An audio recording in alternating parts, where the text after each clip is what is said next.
Good evening, everyone, and welcome to a special edition of the Let's Talk Show here on UrbanCast. I'm your host, Jack. Tonight, we're delving into a topic that affects us all, self-defense, both in action and under the law.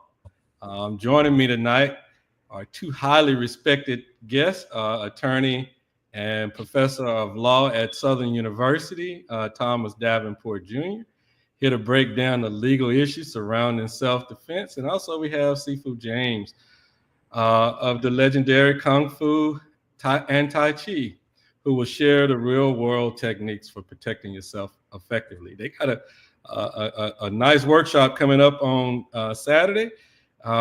If you are watching with us, we'd greatly appreciate it if you could go ahead and hit that like button, share button, and drop your questions in the comments. I didn't even ask these guys if they'd be willing to answer any questions, but I'm sure they will because they've both been guests of ours over here. But before we begin, I definitely want to say our thoughts and prayers are with the Milo and Shotlow family. You guys have deeply touched this entire community over the last couple of days. Again, I want to welcome Sifu James and Attorney Davenport there. How are you guys doing this evening? I'm doing well. Yeah, we just wrapped up class here at Legendary Kung Fu, and I'm just, looking forward to talking with you. All right. Jack, we're doing fine. Everything seems to be going very well, and I want to thank you for having this and having us on, because this is an extremely important issue that is really facing not just our community, but just about everybody in the state of Louisiana. So thank you for providing this and creating this opportunity. Oh, absolutely. Absolutely. And what we really need to do, Tommy, is do a follow-up next week sometime if you guys have some time, after y'all's, program this weekend. Let's start with the basics. Tommy, how does Louisiana legally define self-defense? Well, that is a good question. There are actually two branches of the tree. Mm-hmm. The first one is if your act of self-defense does not result in a death. Okay, so if you just use force or violence under the law, what it says is that when committed to prevent a forcible offense against a person. Okay, so in this context, if you can imagine, if somebody is trying to, maybe take your wallet or steal your dog or something like that, you can use what the law calls force or violence. And so that's the first one. In the second instance, if you have to end up, unfortunately, killing someone, which, can obviously happen, it's a little more nuanced. And the test for that one is, did the person reasonably believe he was about to be killed or seriously injured, and whether that force, the deadly force used, was necessary to save him? So strangely, Louisiana doesn't really have a definition in the code or the statutes saying what self-defense is. Mm-hmm. Actually, it comes in the criminal code under what's called a justification, which is a little strange. But looking at this and trying to really get a very good handle and preparing for this interview, it kind of occurred to me we do not have a precise definition of self-defense. These are the circumstances in which you would defend yourself through force or violence or through deadly force, what is necessary, right? And it really comes down to three things. Was it reasonable? Was it necessary? And was it justified? If you cover those three things, you're probably looking at a self-defense situation. Wow. And Sifu, when you're teaching beginners, are there any first key principles of self-defense you want them to understand? Oh, yes. Oh, yeah, absolutely. Yeah. First principle that I would like for my students and just anybody watching to understand is awareness. Being aware of your surroundings. Whenever you leave the grocery store and you go into the parking lot, are you on your cell phone, or do you have your keys in your hand?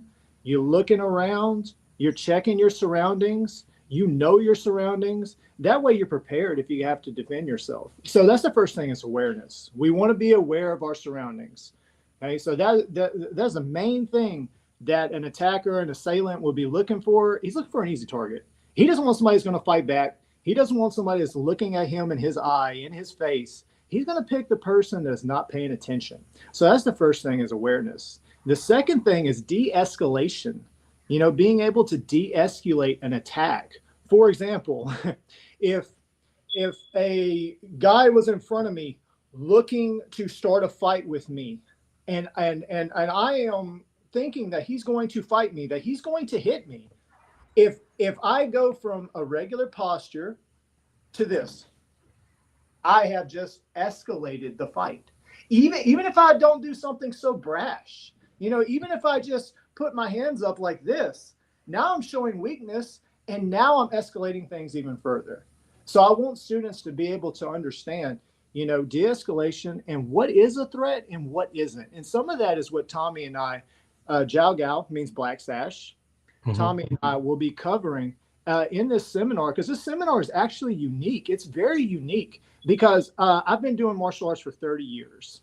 30 years I've been practicing and teaching Kung Fu, and I've had delved in other, martial arts before. I have never seen anyone go into the legal repercussions of the aftermath of defending yourself.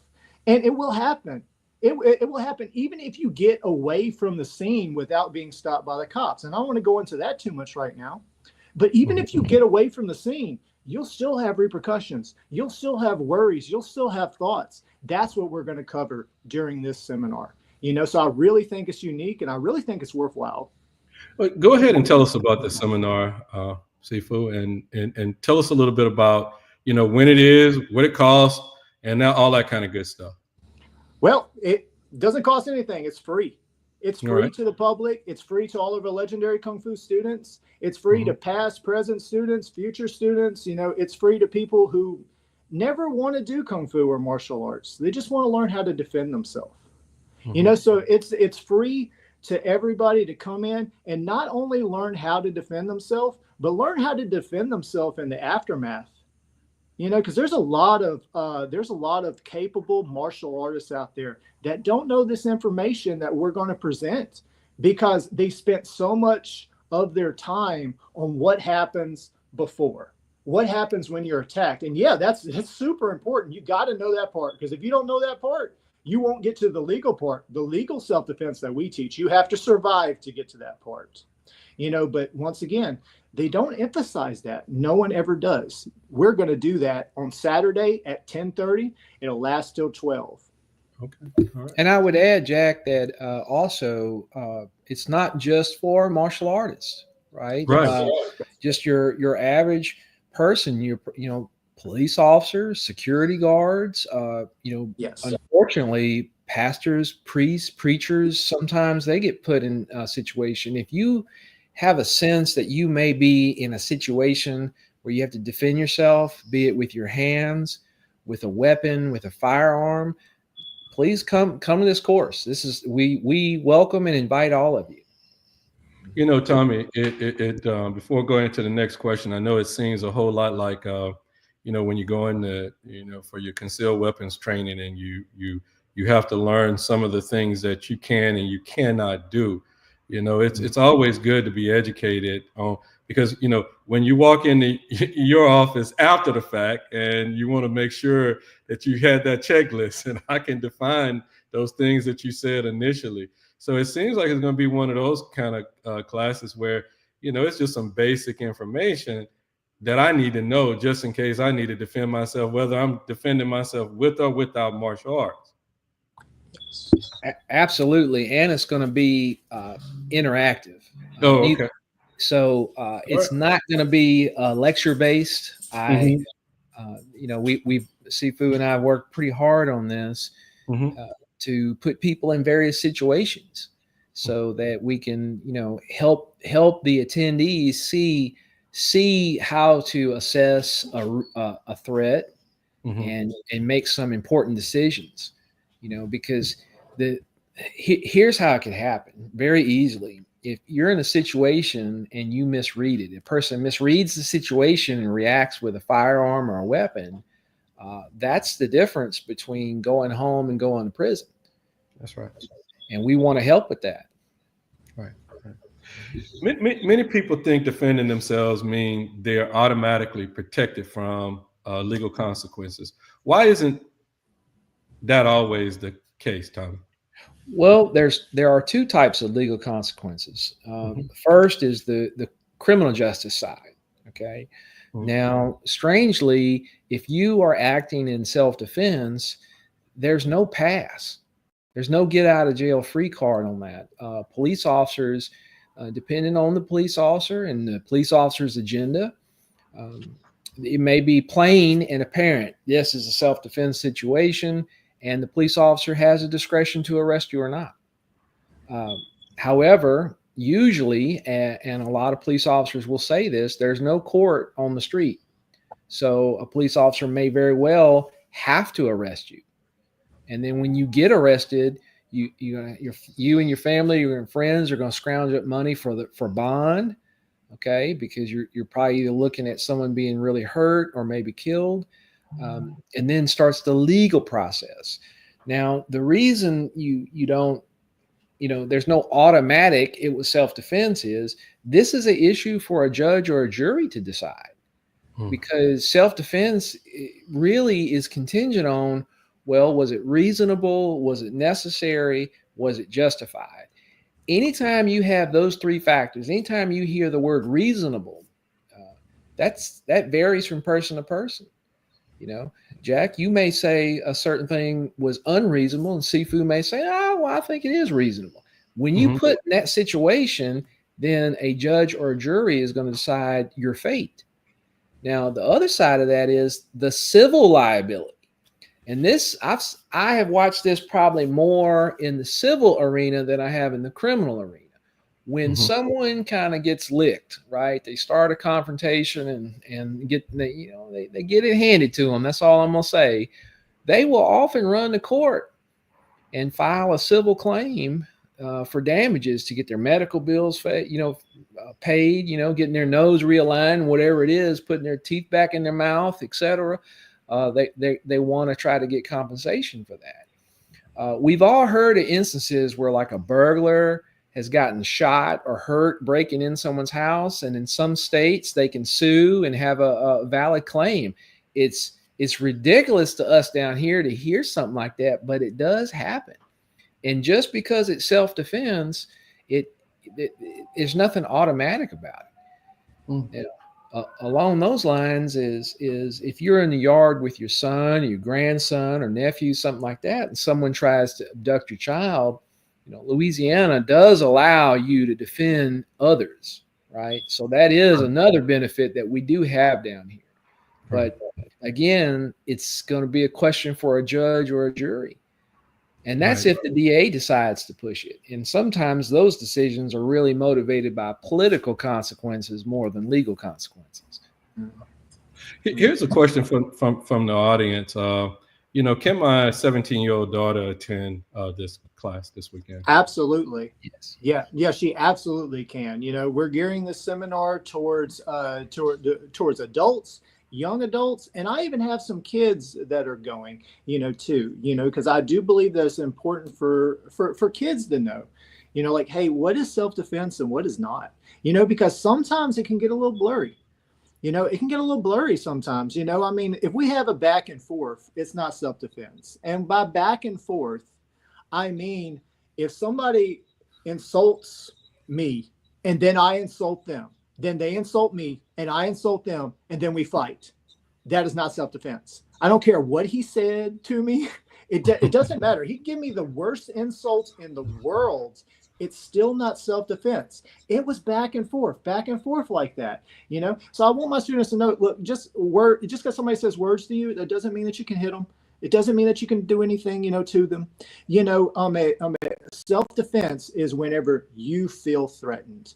you feel like you're physically, your life is in danger, your well-being is in danger, your loved one's well-being is in danger in the state. I just learned that from my student Tommy, that in this state, okay, you can defend someone else, but it has to be under the right circumstances, and it can't be somebody called my wife a name and now I'm going to hit them. Can't be that. It has to be someone is physically attacking my wife, and then I can handle business if I have to. But then, even then, you're going to have to know what we teach afterwards, in that aftermath, especially if you get questioned by the police. And Jack, I would add, if anyone has a teenager, unfortunately, teenagers are suffering with the poison. Okay. And what I call the poison is hormones. So, they're suffering with the poison, and unfortunately, they may make some poison-driven decisions, some hormone-driven decisions that might affect them for the rest of their life. So I encourage parents to bring their adolescents or even young kids, because bullying's a problem too, and just because it happens in the schoolyard doesn't mean you lose any rights. So knowing what to do and how to make a good decision, I am all for that. All right. So Sifu, how do you train people to assess a situation? Give me a quick brief. How do you attack that? Oh, yes, sir. Yeah, I was trying to think about the best way to break this down. Like over the years, I've tried to think about a way to break this down. So it's real simple, and self-defense, I would say the first thing that you have to know whenever you're learning how to defend yourself is you have to have knowledge. You have to have knowledge of where to strike someone and how to strike them. And I'll give you an example of that. Where to strike somebody is in the eyes. We all know how much it hurts whenever you get struck in the eye, even by accident. There's a reason why this is illegal. In cage fights and MMA fights, it's illegal to do this. You'll see fights get stopped from an incidental finger in the eye. But in self-defense, that's exactly what we want to do. And where to strike is the eye. How to strike is with the finger strike. So let the finger strike like that. Okay. And I'm holding my fingers loose. So just in case I hit a forehead, a face, anything else, I won't hurt my hand. Practitioners of old would condition their hands so it could survive an actual impact. Practitioners nowadays don't do that so much, and that's okay. It's still effective. Hold your fingers loose, hit with some speed, do some practice for accuracy, but that is a good example of having knowledge. Okay. We have the knowledge of how to defend ourselves. Then next is our awareness. Are we aware of what's going on around us? Are we on our cell phone? Where are we? Are we in a parking lot somewhere? Are we in a bar? Is there individuals off in the distance that look questionable? And if there are, then swallow your pride, go a different way. I know how it is. I'm a man. I know how it is. Sometimes we kind of get to where we want to fight. We don't want to back down. It shows weakness. It kind of makes your self-esteem and your ego take a dive. That's okay. It's a lot better than having jail time, than having court costs, job loss, or losing your life. And hey, this last one people never think about. If you're successful in defending yourself and you have to take someone's life, now you have to live with that. And that would be horrible to have to live with, especially if it did not have to happen. So that is the first. So we have knowledge and we have awareness. Okay. With awareness, you can not be in most confrontations. You can get out of everything. The best way to defend yourself is not to have to. But if you must defend yourself, then I teach my students to be brutal in striking to the eyes, kicking to the groin. Whatever techniques that they apply, they must be brutal. To quote Sun Tzu, The Art of War, to be kind to your opponent is to be cruel to yourself. We don't want to be nice to a guy that wants to kill us, that wants to kill her family or take her money or something like that. We don't want to do that. So we want to use what's simple and what works. And most of the time, unless you're an experienced martial artist, striking will be best. Now, if you're experienced martial artists and you do jujitsu, judo, aikido, china, like we do, and you're experienced, then it's awesome. But if you don't have experience, you do not have time to think, oh, God, grab my hand. I have to go 1, 2, now lock him. You don't have time for all that. You have to react fast and decisively because you want to survival at all costs. So that is the way that I structure my lesson. Now, I just kind of just threw that all at y'all, but you'll be getting this again, everyone who attends on Saturday, and you'll also be getting some techniques in addition to that. Okay, and Tommy, you mentioned that people can become involved in the legal system after defending themselves. What should someone do legally right after such an event? Well, that's a pretty broad question. So if you have, I would look at it like this. Let's break it down in two instances. One would be a private affair. You're at your house and someone tried to, break in your house. Well, you need to, after you are safe, you want to contact law enforcement. Okay. If you are in a public space, you're at the park or you're at a bar or something like that, you have to realize that for every time that there's a person, there's somebody with a cell phone. So chances are the situation was recorded. You have to assume that someone is calling the police. What I would reiterate is when it is safe, you probably need to go ahead and make a report. Now, when the police show up, right, if they just happen to show up shortly after the event, it is my recommendation that you do not answer any questions and ask to speak to your lawyer. In fact, don't say, may I? There's a strange case by Louisiana Supreme Court where a guy asked, I want a lawyer, dog. And everyone acted like they didn't know what the guy was really asking for. So you just need to say, I am requesting to speak with my attorney. Right. Now, for those, because the police have been trained on how to get a statement out of someone. They love to say things, well, it doesn't look really good for you. We don't have your side and we only have that side. So we're going to have to bring you to jail. If you're in that situation, you really feel like you have to say something, I would just say what the other person did. Okay. This guy attacked me. This guy attacked me, and then call your attorney. That's the best thing to do.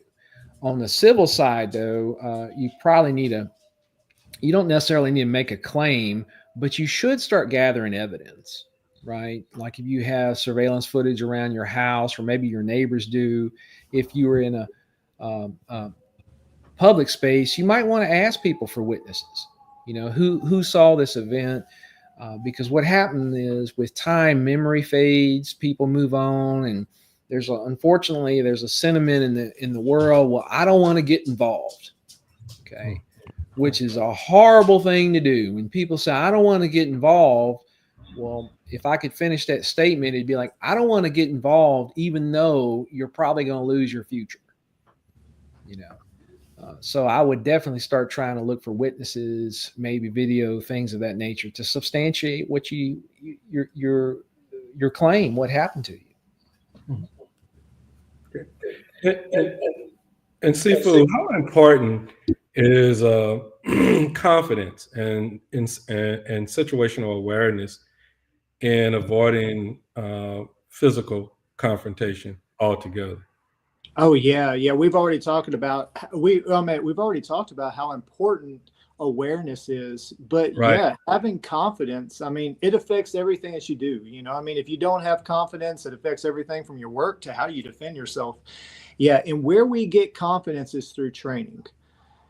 So if you learn that finger strike, for example, and you're not very confident in it, what will make you confident in it is to train it. And we will teach you how to train it. We will teach you what to strike, what bags to strike, how to strike it. We have a specialized bag in here, and I think you might have saw it, Jack. I know Tommy definitely knows what I'm talking about. It's called a body opponent bag or a bob. A lot of martial arts schools have one, and you strike. It is shaped like a person, so you can train finger strikes. You can train groin kicks. You can train joint locks. You can train chokes. You can train knees, elbows. You can train all of this stuff. And really and truly, that's where your confidence is going to come from. Because if you go to a seminar like ours, even, and I teach you a technique, and you don't practice it for 5 years, you're not going to have very much confidence in that technique. And even self-defense, personal protection weapons, like self-defense weapons. I know that we're not even touching on weapons right now, but it doesn't matter what your weapon is. If you have a firearm, you never practice with it, you're not going to be confident with it. You got to practice with it. If you have pepper spray, well, then you got to know how to pull the pepper spray out, and you got to know how to spray someone. You got to know what the distance is. You got to know, like, hey, don't do it in the wind because I'm going to blind myself too, and then that'll be bad. So the training is where you get your confidence. Okay. Yeah. And you'll carry that out with you on the street. Right. Again, folk come in and out of the seminar. I mean, our discussion here tonight. So someone just asked how much are the classes with Sifu for self-defense, but upcoming Saturday is free. Yeah. Free. Yeah. Saturday is absolutely free. And here at Legendary Kung Fu, most of our students with 2 classes, the first week is free to try out for everybody. You try out our Kung Fu classes. And then after that, it just really depends on what program you're in. Prices can range anywhere from $99 to $149, just depending on which program. And you get a free uniform with that too. We try to make this very easy for everyone to start, because the hardest part is getting started. That's the hardest part. Hey, Tommy. So can you explain how the law measures what qualify as a reasonable threat? Well, you got a couple things here. You remember when we were on the schoolyard and we used to say, "Sticks and stones may break my bones, but words will never harm me." Okay, so I tend to think of threats in this context because legally, threats alone are not necessarily going to contribute to or cause a situation where you have to engage in self-defense. Mm-hmm. So a lot of people may say, "Well, this guy provoked me. This guy taunted me."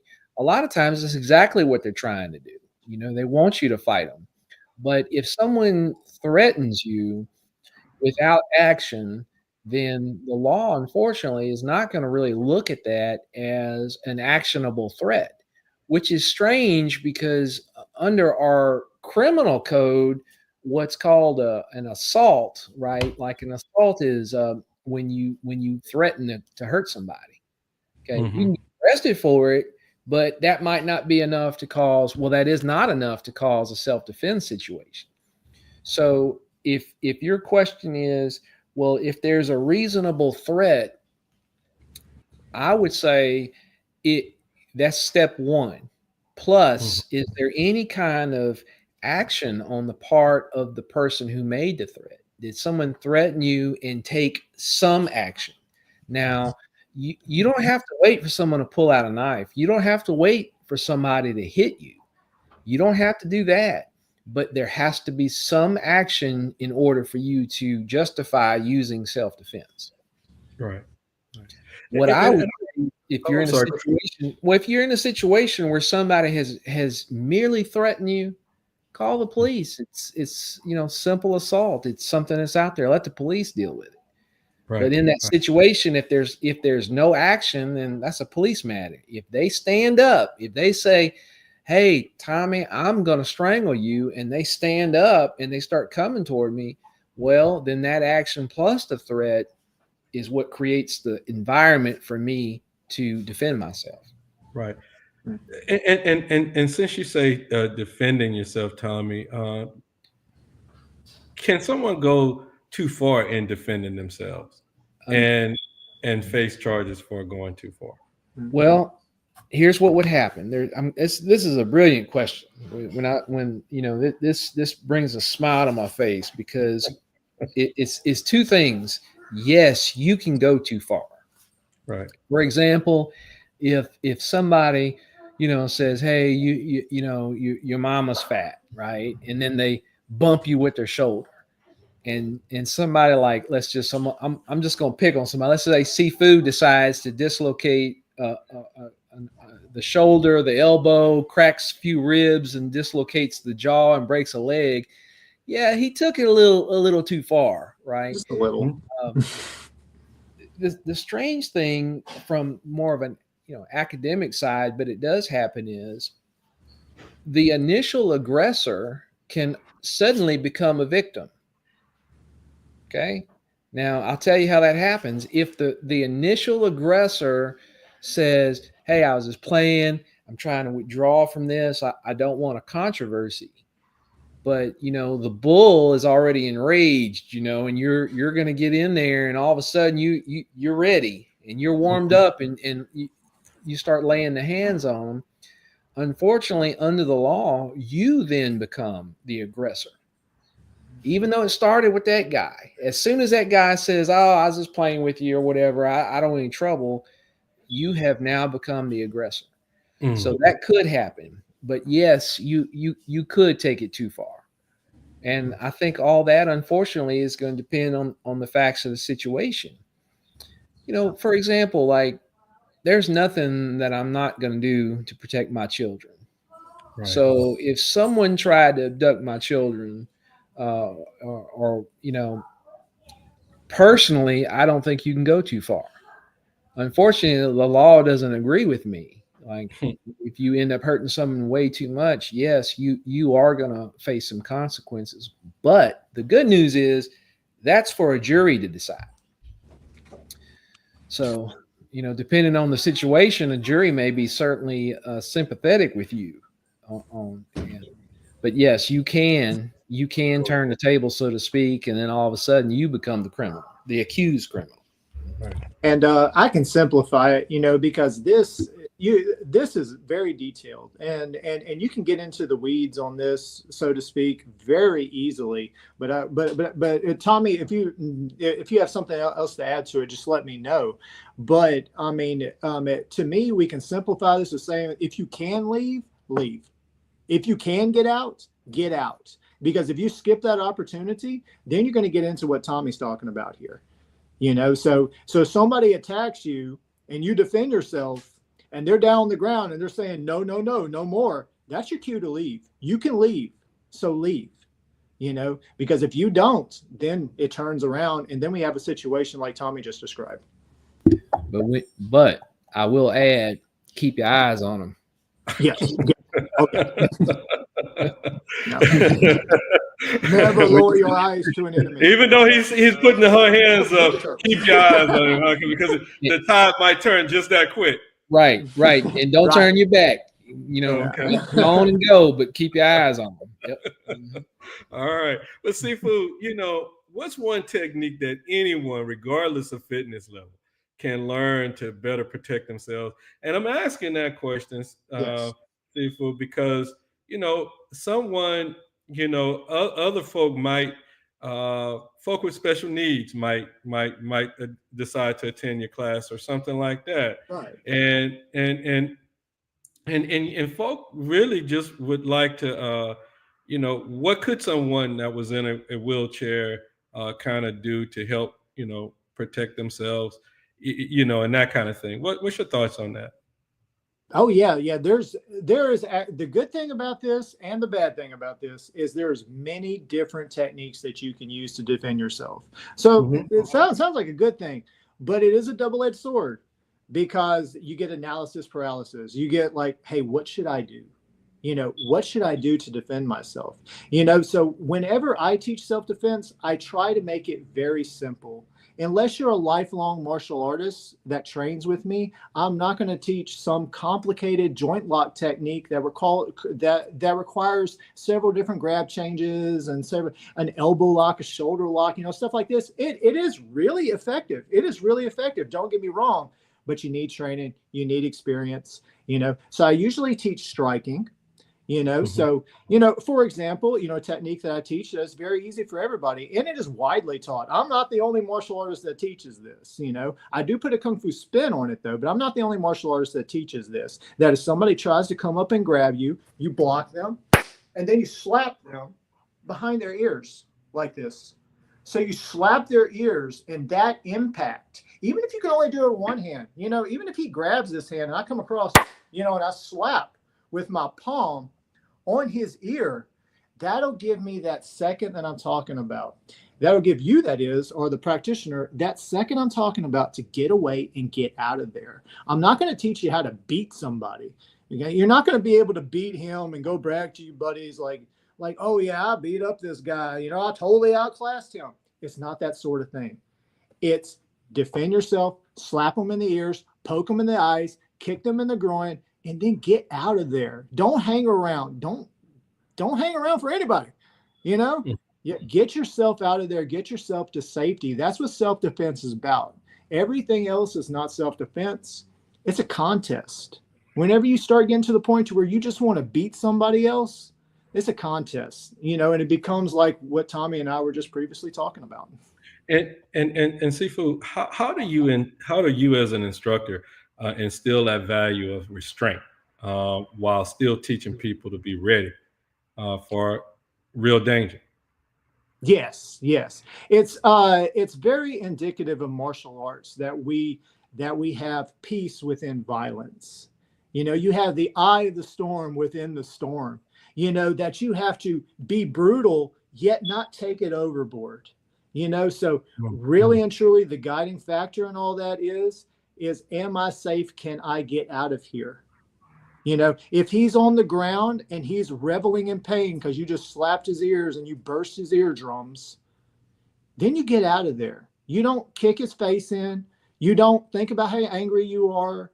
If he attacked your loved one, you don't think about, now I want retribution. That's how you get into some trouble, like Mr. Tommy is talking about, like Jiao Gao Tommy is talking about. It means Black Sash, by the way. That Jiao Gao Tommy is talking about. That's how you get into that predicament. Whenever you have to defend yourself and you knock someone down outside, for example, and then you just decide it would be a good idea to kick their brains in just because they made you mad, guess what? You're probably going to jail.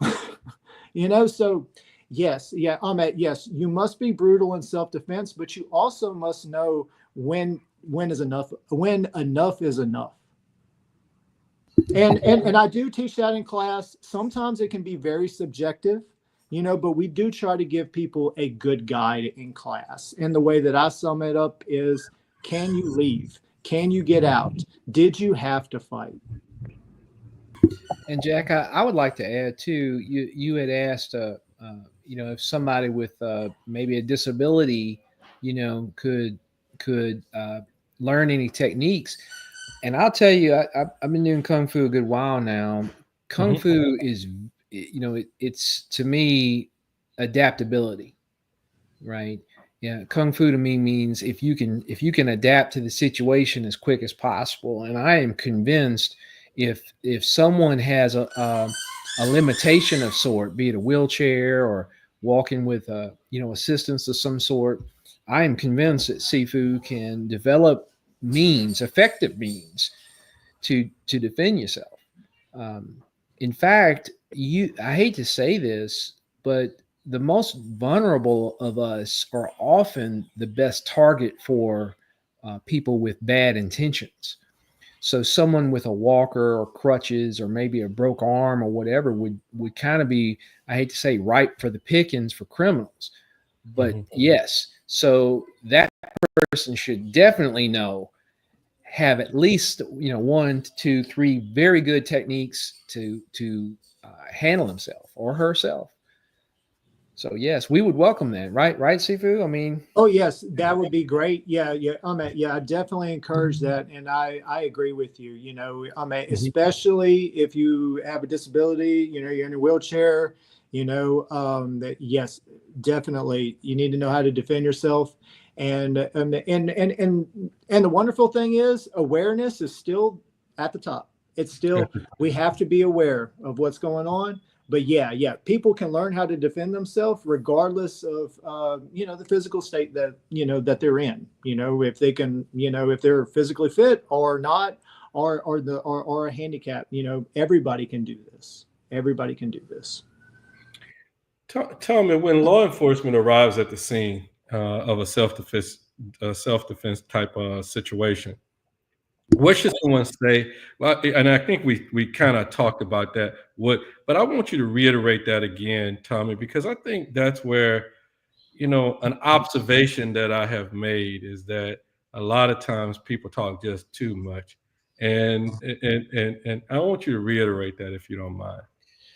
Well, to be very absolutely clear, I would tell my recommendation 100% of the time is don't say anything.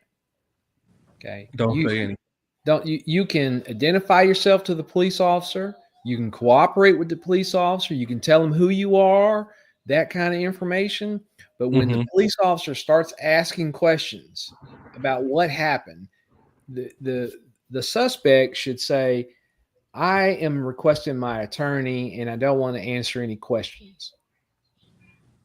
And But a lot of Go times, Tommy, that those officers are going to keep at it and keep asking that question over and over. If you speak up now, you might get off here. And I know we're going off onto a little tangent right here, but I really want you to reiterate what you're saying right now, and that's where I'm going, because I just see so many times people just run their mouth, and I hate to, for lack of better words, run their mouth too much, and Yes. yeah. So I apologize for interrupting. No. Here's the thing. I got a little riddle for everybody. Okay. Mm-hmm. Every fish that has ever been caught has one thing in common. Every fish in the entire world that has ever been caught has one thing in common. And it's because it opened its mouth one time too many. Okay. So the police have been highly trained in a lot of instances, particularly in this method called the read technique. They're probably surprised that lawyers like myself even know what that is. It's a very manipulative process to get people to talk. They will often say, well, if you didn't do anything wrong, why do you need a lawyer? If you didn't do anything wrong, why are you not talking to us? All that is just designed to do is to get you to say something. Now, here's the thing. I'm sure there's somebody listening right now saying, well, if you didn't do anything wrong, why wouldn't you talk to the police? Well, here's the thing. When you're in the stress of a situation, time doesn't even move like it normally does. The adrenaline kicks in and your vision slows down, so it becomes laser focused and time slows down. So if you're wrong about one detail, the police will then start to think you're just lying. So the best thing to do is just say, I'm not going to answer any questions. I'm requesting my lawyer. Now, the law says when a suspect requests a lawyer, all interrogation needs to stop. Okay. But if everybody followed the rules like they were supposed to, we wouldn't be as busy as we are as lawyers and judges, right? So Right. Don't answer any questions. If you watch some of these movies and shows, you'll even see the cops, they'll make a comment, well, he's too smart. He's not talking. And that's right. Be smart. If you're going to go through all this to defend yourself, the police officer is not there to let you go, right? It's just not going to happen. I mean, for example, I love turkey hunting. That's one of my favorite. That's really, I do it once a year, and that's one of my favorite things. Do you honestly think I've ever had a bird in my bead and just said, I'm gonna let that one go? No, my family's as hungry as your family. We want to eat, right? So, and those birds are delicious. I'm not gonna let one go. Sometimes a young police officer has ambition. They need a lot of arrests so they can be the youngest detective in the department. So they're going to probably arrest you anyway. Okay. So if you really want to make a statement, that's fine. Talk to your lawyer, cool off, and then everybody can go make a statement. It's not a problem. So let me give you let me flip this around the other way. When a police officer is involved with an officer-related shooting, there's a law that says that guy shall not make a statement for, I think, 2 or 3 days, maybe even a week. So they have that protection because they know how it works. You know, they know how the sausage is made, right? So they're like, okay, well, wait a minute. When it comes to our people, we're going to give them time to breathe. But for everybody else, we're not going to do that. That should tell everybody in the world who's listening what that's really about. When it's the police officers, they get time to cool down and really think about things. Everybody else, we want something right now or it's going to make you look bad. Look bad to who? The police don't make these decisions. It's the judge and a jury who makes the decision if the prosecutor decides to move on. So the best thing to do is don't make a statement to the police. Call your attorney. And if you don't have one, the phone book's full of them, you know. Right. If people use phone books anymore, I don't think they do. You know, I think they have them, you know, just as kind of like paperweights or something. Yeah. And I know a lot of policemen, and most policemen are great people. They're great people, you know, and they'll tell you that themselves, not everybody, you know, wants to get it right.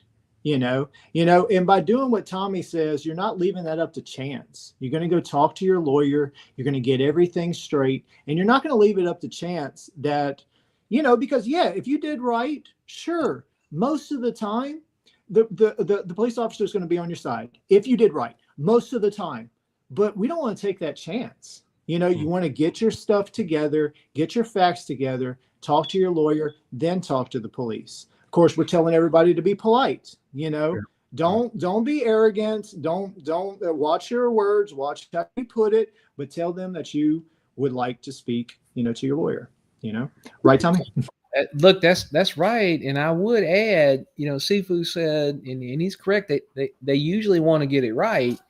And I will add, depending on the people involved, because if it's somebody's child on the other side, it's going to be a different type of justice than it would be for me, you know, or Jack, right? I mean, I'm not going to bring Sifu down with us, right? But I'm just saying, if it was Jack or Tommy, of course, I can do no wrong, you know. So, so you just never know. So the best thing to do is just to assume that, hey, this might be my commander or my chief's, nephew over here. So you just if you assume the worst, you're going to probably come out with the best outcome. Right. Sifu, I have a two-part question here. How do you tailor your teaching techniques, to specific groups of people, seniors, young people? And how does mindset, if you could kind of like throw that, how does the mindset influences somebody's ability to respond effectively? Those are great. Those are great questions, you know, because you're going to hear some of what my answer is, you know, is like kind of what my previous answer is, you know, and how do I tailor the self-defense techniques for the student, you know, is a lot like what we were talking about a second ago. You know, if I have a student that's handicapped, you know, and they're restricted to a chair, well, then obviously I'm not going to be teaching like, you know, jump kicks or anything like that, or even just kicking, you know, techniques. Then they're restricted to use of their hands. So I would tailor that to them to use the weapons that they have at their advantage to the utmost, you know, potential of using, you know, those weapons, you know, which would be your hands, which would be your awareness, you know, people, you know, restricted to a wheelchair. My father later on in life, he lost both of his legs. He was restricted to a wheelchair, but he had an incredible grip in his strength. You know, I could teach him joint locks, and he could subdue someone with a wrist lock even, you know, which if any martial artists are out there watching, you know, it's kind of difficult to subdue someone with a wrist lock. You know, if you watch, you know, like cage fights and all that, they're very rarely, if ever, do wrist locks on anybody. It's difficult, you know, and I remember there was a situation, you know, in which my father, you know, had to do a wrist lock whenever he went on his own, wheeled himself over to Target, you know, and somebody confronted him. and he had to put him down with a wrist lock, and that's just one example, because his grip was so strong, so, but really and truly with everyone that we teach self-defense to, and I've taught self-defense classes all over town. Once again, I've been teaching and doing Kung Fu for 30 years now, and the first thing that we always start off with is awareness. Is before I even teach any techniques or anything at all, are you putting yourself in a good situation? You know, if you leave where you're at tonight and you're on your telephone and you don't know what's going on and your keys are in your pocket and there's people all around, you're not paying attention, you're not putting yourself in a very good situation. You're putting yourself in a bad situation. It's like falling in a hole then trying to climb your way out of a hole. Just don't fall in the hole in the first place, and you'll be so much better off. So that's the thing I teach first. I know it's not the most exciting thing, but it is the most effective thing. And then after that, I'll teach techniques. But the techniques are for when our awareness has failed, or in the rare circumstances in which a confrontation cannot be avoided. There are circumstances in which a confrontation can't be avoided. And Tommy, it's two questions I have for you. And I'm going to smile on this one. For those seeking legal counsel after a self-defense incident, what are the qualities that one should look for in an attorney? And I'm going to give you a second part to that one too, Tommy. Are there any common legal mistakes people make that hurt their self-defense cases?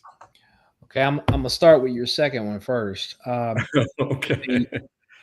The biggest mistake people can do is running their mouth too much. We back to that again, huh? We back to it because you have the situation on the side of the road, right? But then, I don't know what it is with these younger people, right? It's like if it's not on social media, it didn't exist. So people will post all their business out there and sometimes even make remarks about other people. So that's one mistake. If you get on Facebook, or whatever social media, and you're getting all your life story out there because you want the world to know why you got arrested or what have you, that's one mistake. Another mistake would be trying to go talk to the so-called victim. Sometimes people want to just smooth things out, but that can be construed as, problematic. The biggest mistake that I have seen this, and it's the bane of my existence, is not being straight with your lawyer. Tell them everything. I'm going to tell y'all something. We've heard it all. We've seen it all. Okay. Tell us the truth, because if you don't tell us on the front end, we can't help you on the back end. So that's in the mistake arena, the top one.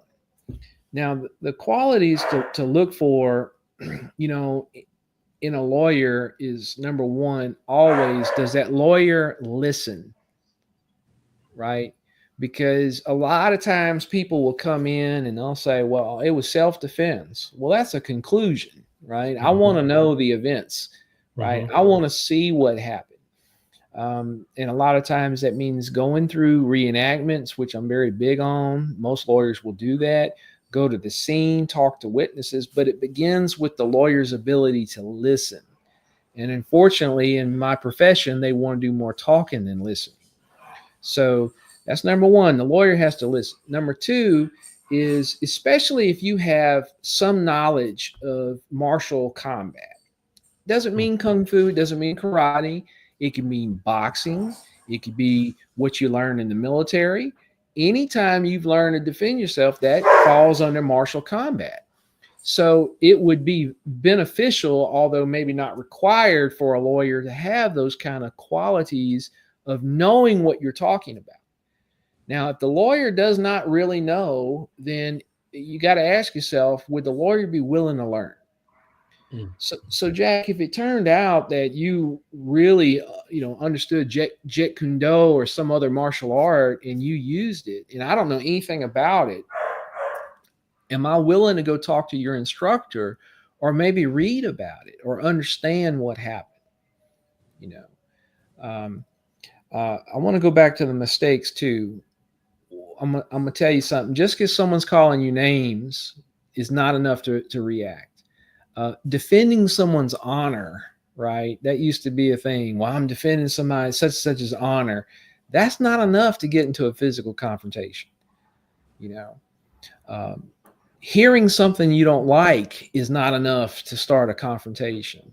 But those could all fall in the mistake department. But the other thing is, figuring out who is a good lawyer is not the one who's always on the billboards or the TV or it's the guy who's willing to get in the ring, literally, right? Like, it's kind of no pun intended, but is the lawyer willing to get in the ring and go punch it out with the other side? I got consulted in a case a few years ago with these lawyers who were defending this man. And the issue came down to, was he initially defending himself or was he fighting? And I recommended, I said, you might want to find out the placement of the hands, because when you start covering your face, you're in a defensive situation. It's just when your hands are low to where you can see your opponent, you're in an aggressive situation, an aggressive stance anyway. And the whole case turned on that. And I really do believe the gentleman was trying to simply defend himself from an attacker. But going back to your question, I would reiterate, does this lawyer have any experience in this? I don't think I want to be the first patient of a brain surgeon, right? Hell, I'm going to tell you, I'm kind of a chicken. I don't want to be the first patient of somebody removing a wart, right? Much less something like getting my prostate checked, right? I mean, I don't want to be the first. You just don't want to be the first. I don't want to be the first. Right. Yes, the early bird gets the worm, but I always say it's the second mouse that gets the cheese. So go to somebody with some real experience on this particular issue. Right.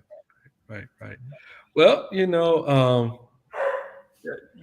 those are the questions that I had for the show. Did we cover everything, or was it anything that you guys think we, folk who are planning to attend on Saturday, April 5th, did we miss anything that you guys need to share with the audience out here? I would reiterate, if you are interested in concealed carry or Second Amendment kind of issues, if you believe strongly in the Second Amendment and you feel like, hey, I will never use my hands, I'll use a firearm, this course is for you. This course is for you. If you're off we're getting to the point to where mamas and daddies are watching their children go off to go to college pretty soon. This would be a good situation for them too, right? Because we can't protect our kids when they're off to college, right? Or maybe they're going to the military. They need to know these things. Knowledge is power, and this one I think is going to be really up there with some of the things you need to know just in life. So if you have any interest in this at all, if you think you might defend yourself, you need to come. I would also recommend, if you might be involved in any kind of domestic abuse, or you have been in the past, you need to come, because you may be in an unfortunate situation. Okay. So we're really here to help people with this knowledge. It just so happened that it was a good marriage between lawyer and Kung Fu. So it worked out, and we're bringing this together, and we're not charging anybody. Right. This is really to help the community, which is one of my missions. And I know it's also one of Sifu's mission, help our community and neighbors. Yeah. Right. Because just one thing that they learn during this class, during this seminar, and we're going to teach many things, but just one thing that they learn could be the deciding thing that saves their life or saves them from court costs, jail time, job loss. You could go on and on. Just one thing.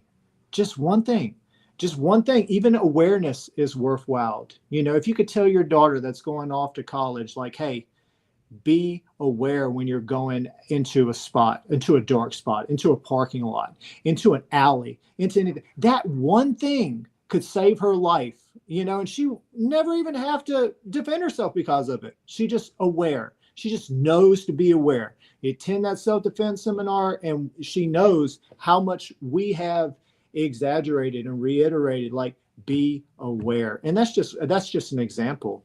Any technique could be the deciding factor in making it out alive and surviving and not. Well, and Tommy, I can't stress enough what you just said a few seconds ago, and that is about knowing when. And one of the things that we see with a lot of the young folk today is their reactions to certain situations. Lots of time, folk are real quick to pull a gun and end the situation with a gun. So, parents, if you're listening to us out here, it would be a great thing, to bring your teenage son, daughter out on Saturday and pick up a little knowledge on what to do, what to know, what you should do, and how, and I know we talked about it a little bit, de-escalating the situation as opposed to escalating those situations. And we need to have more and more conversations very similar to this one, Tommy, and adapt it to all of these different situations out here, because we're talking about young women in general. This would be something really good for them this weekend. And again, it gets you to thinking, and you can come to this whole entire seminar, and the cost of it is free, right? Yes, absolutely free. Free. Right. And we're giving out door prizes, so it's gonna be fun. Way it's not gonna be some boring lecture, Mm-hmm. And I will add, one of my dearest friends, Daryl Burton, he's a gentleman that served 24 years in a Missouri State Penitentiary, which was characterized as some of the bloodiest 40 acres in America, for a crime he did not commit. Wow. Okay. 24 years of this man's life was gone. If we could have wound back the clock and Daryl could have sat in on a course like this just to know how to deal with the police, if he just wouldn't have said anything and maybe got a lawyer, he would have been spared all kind of pain. Mm-hmm. So, yes, we do have a slant of self-defense type issues, but it's also a general awareness issue on how do you deal with the police, right? Because, President Obama said the way that some parents and families feel when their children leave the house, so do the family of police officers. You remember when President Obama said that? And it really made sense to me. I didn't quite see it in that light until he said it. So this situation can also help the police. We're not, we're not anti-police, and I don't think most people on the street want to be anti-police. So knowing how to deal with them is also very important, because they're afraid too. They show up on a scene, they see two guys beaten and bloody, and one guy's knuckles are all beaten, and someone's hurt really bad. That officer is going to have some concerns and probably get a little nervous and want to keep his hand on the gun. So knowing how to deal with them, keeping your hands up, might keep you alive. Right. So right. This course has this seminar has far-reaching concerns in our community, not just about self-defense. So we welcome that too. Okay. All right. Before we wrap it up, I want to thank our guest, Attorney Tommy Davenport Jr. and Sifu James, with legendary Kung Fu and Tai Chi. Yes, sir. Yeah. Look, I'm doing that every 3 mornings. Yeah. Oh, I do have one more thing to add, if it's okay, Mr. Jack. For everyone, I do have one more thing to add, if it's okay, before you let us go. I'm sorry for interrupting you, sir. Yeah. For everyone that attends our seminar on legal self-defense, we at Legendary Kung Fu are offering an introductory special. For everybody that attends this seminar, not only is this seminar free, if they enroll before the end of this month, if they enroll at the beginning of April, then May is free. Okay. So I'm All right. so I'll say that one more time because it's a little confusing, And with all of our enrollments come a free uniform, so that comes along with it. If they start after the seminar, you're probably going to want to start within the first week of April, which would be like right after the seminar. If you start in April, then May is free. That's our introductory special that we're offering for everyone that attends the self-defense seminar, everyone that wants to take your training a little further and learn the origin of these self-defense techniques that I'm going to be teaching, which is traditional Chinese Kung Fu. So for everyone that would like to train in Kung Fu and in Tai Chi, if they enroll in April, then May is free. That's our special introductory offer for everyone that's able to attend. Okay, cool. There's one question I hear that, and I'm interrupting my own self right now, but there's a question. Will there be some physical activity as well as the laws of self-defense? So will y'all do any type of, demonstrations and things of that nature? Yes, I will be teaching some techniques, and also Tommy was talking about that it's interactive. Okay. So it's not like here we're just all talking and everything. It's Right, not right, talk. right. In here it'll be reenactment of some scenarios. And there will be involvement for everybody, so it will be interactive. We're not just going to have you guys sit on the mat and listen to us. It's not going to be very much of that. So how would one need to dress for Saturday? If you can wear some loose clothes and a pair of tennis shoes, because we leave our shoes on whenever we do Kung Fu, which is a good thing about Kung Fu, because whenever we go outside in real life, we have our shoes on. So it is good for self-defense. So everybody can wear some loose clothes, t-shirt, sweatpants, and some tennis shoes, and you'll be good to go. Be good to go. This discussion has been a whole lot more than just the self-defense techniques, and I think both of you guys have done an excellent job and helping us to think about knowing your rights, being mentally alert and physically prepared, and making smart decisions when every second counts in situations like this. To our viewers out there, if you found tonight's show helpful, please hit that like button, that share button, drop your thoughts in the question. Tommy is going to be monitoring them questions. Sifu is going to be monitoring those questions. So just in case you have them, just they'll monitor it and come out there and put it, put an answer to it. A special thank you to our supporters, Sadler's Towing, Long's Products, and of course, Legendary Kung Fu and Tai Chi here with us this evening. We truly appreciate you guys' business and your continued support. It certainly helped to provide and make sure we are giving quality programming out there to the community. And once again, our hearts and the whole community heart goes out to the Malo and Shotlow family. I want to thank all of y'all for tuning in to Let's Talk show on UrbanCast tonight. We'll see you the next time. If you guys can hang tight, I'm gonna end the stream.